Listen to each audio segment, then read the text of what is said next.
అందించడం జరిగింది. మనకి ఈ సంవత్సరంలో ఇందాక చెప్పినట్టు దాదాపు 40,000 హెక్టార్లు ఎక్సెస్ సాగులోకి వచ్చింది.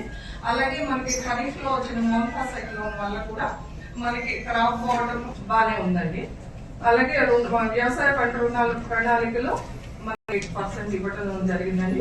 రబీకి వచ్చి 59.71, టర్మ్ లోన్స్ 126.5% ఇవ్వడం జరిగింది. మనకి మార్చ్ ఎండింగ్ వచ్చేటప్పటికి ఇంకా వాళ్ళు ఫైనల్ ఫిగర్స్ ఇవ్వలేదు, ఎస్ఎల్బిసి అవుతుంది జరుగుతుందని. అలాగే కౌలు రైతులకి 63.84% ఇవ్వడం జరిగిందండి. 140.44 రెన్యువల్ చేయడం జరిగిందండి.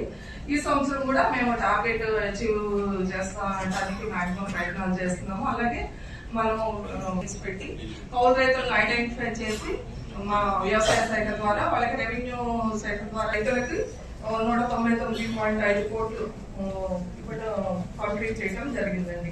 అలాగే ఖరీఫ్ సీజన్ లో మనకి వరి ధాన్యం సేకరణ చేయడం జరిగింది. అది నేను మండలాల వారీగా లైక్ కాన్స్టిట్యున్సీ వైజ్గా 6 మెట్రిక్ టన్స్ సేకరణ ధాన్యం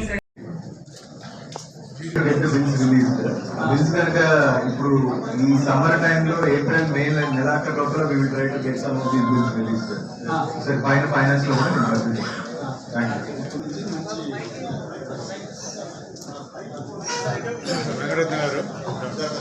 కూడా ఒక 9 విలేజెస్ ని కన్స్ట్రక్ట్ చేస్తుంటే కంప్లీట్ అయిపోయింది. వైబిలిటీ ఉంది, ఇంప్లిమెంటేషన్ ఉంది. బట్